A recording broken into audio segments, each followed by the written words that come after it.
People always say to me, well, why don't you just say no? And why do you need to say anything else? But I think that's a little harsh. But I think a lot of times we also make excuses about, well, why I can't do it. But we need to be able to say no without making excuses, because excuses will just back us into a corner. So that's why it's important to be able to say no productively and nicely.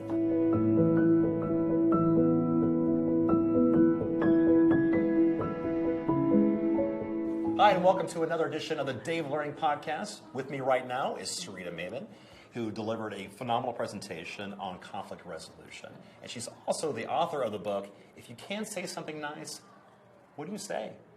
Which is a little bit different than what we've been used to. Usually it's, if you can't say something nice, then don't say anything at all. Exactly, right? exactly. So, our mothers all told us that. If you can't say something nice, don't say anything at all. But we all know that doesn't work at work.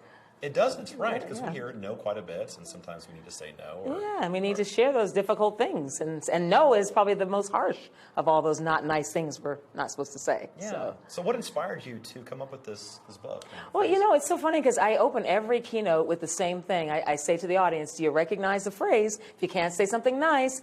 And collectively, the audience will say, don't say anything at all, just as they did today, right on cue, at the Day of Learning. But then I kind of go the next step and say, hey, but isn't it true that we so often have to say things that aren't nice? But then how do you do that in a positive way?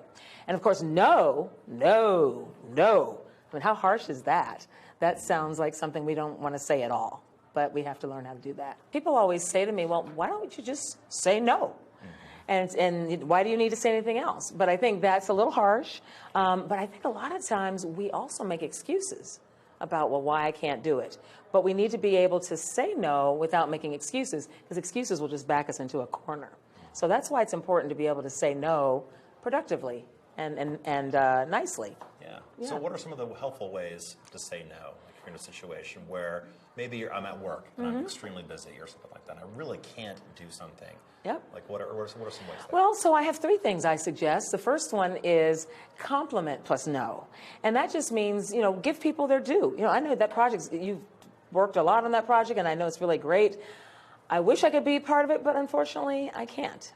And we don't have to give an excuse, but just to give them their props, to say, hey, you know what, I know that's a great project. Unfortunately, I'm not available. And that would be compliment. Its cousin would be empathy plus no, which is put yourself in their shoes. I know you're swamped. You really need somebody to stay and help with that. Unfortunately, I'm not available. And then, of course, lastly, we can choose to say no, which is saying, you know what, I've just chosen to opt out this year. I've just chosen not to be able to, I've chosen not to do that because I really have other things I need to do, or I don't think that's going to work for me. That's my favorite line. I use it a lot. I don't know if that's going to work for me. So I use that line kind of informally a lot.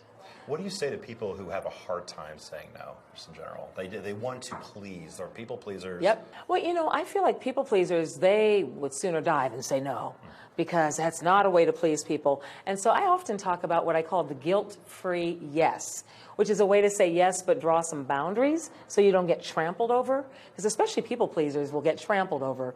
And I always say it's good to use words like if, when, and as soon as.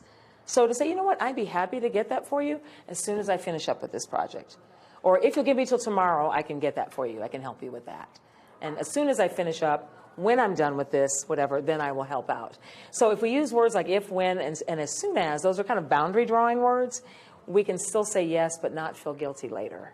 Because that's the thing, when we say yes, and then we're like, oh, why did I say yes?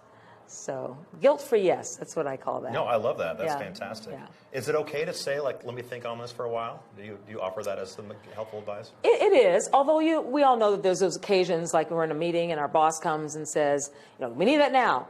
And so then you can't say, well, let me think about it, boss. I'll get back to you on that. But we could say to the boss, you know what, I'd love to get that for you if you'll allow me to work on this other project. Or better yet, I'd love to get that for you if you can tell me, boss, where it fits in the priority with the other 5 things I'm working on. And I always have to say that with a straight face, because really we're thinking, really? I'm already working on 5 other things for you. But we might have to say, if you can tell me where that fits in the priority order, so I can get a better idea of how to get that done for you. Yeah, that's great, because you're protecting your time. And your sanity, because sometimes Yeah. we say, sure, sure, sure, to everybody, yes, yes, yes. And then we're losing our mind the next day and being a problem for everybody. And then not being an effective performer either, too. That's 'cause right. Overwhelmed. Okay, so let's flip that over to actually receiving no. And you mentioned like you ask for more. So could you explain that a little bit? Yeah, I think sometimes I talk a lot about my phrases, and I was sharing in the Day of Learning about I have a PDF of 50 phrases for all occasions, which is my little perk for those people who want to be getting my monthly communique every month. And one of the little perks for that is you get a 50 phrases PDF. But one of the things on the phrases that I talk about is asking questions. You know, someone says, I really need this for you, and the answer is no, and you don't want to say no, you know, you could ask, would you be willing to accept this tomorrow? Would you be okay with, or would it be possible to? And those are the kind of phrases we can use on both ends, whether we're receiving a no, like someone says, no, I can't do that for you. Would you be willing to reconsider if I can get you more information?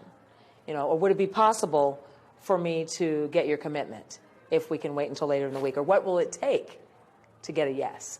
So those are some of the kinds of phrases that I offer in terms of being able to encourage someone to say yes. Yeah, no, that's good. Yeah. And I think just stopping and thinking about that too gives maybe somebody else the opportunity to think about what they're really asking, what they're wanting. Because sometimes we're stressed. We got a lot of work to do, and we just need quick answers and quick feedback. Yeah, and I think really, you know, when we talk about working together better, which is my whole focus, it really is reciprocal. It's a two-way process. You know, growing up as the oldest of 4 children, my 2 sisters and my brother used to love to say, "You're not the boss of me." And they remind me that regularly. And what was amusing to me is when I became a person in the working world, I realized most of the time I'm asking things of people, and I'm not the boss of them. So you're my coworker, and I'm saying, you know, would you be willing to help me on this project? Or can you do this for me? And so we're always kind of in a negotiation mode of having to work together better, and we're not necessarily the boss of that person. And so it's really, I think these are helpful tools when we're colleagues, we're equals, we're coworkers, teammates. How do we get that yes, or how do we protect ourselves when we don't want to say yes? And even like family, too. And family. And practice that with family. That's right.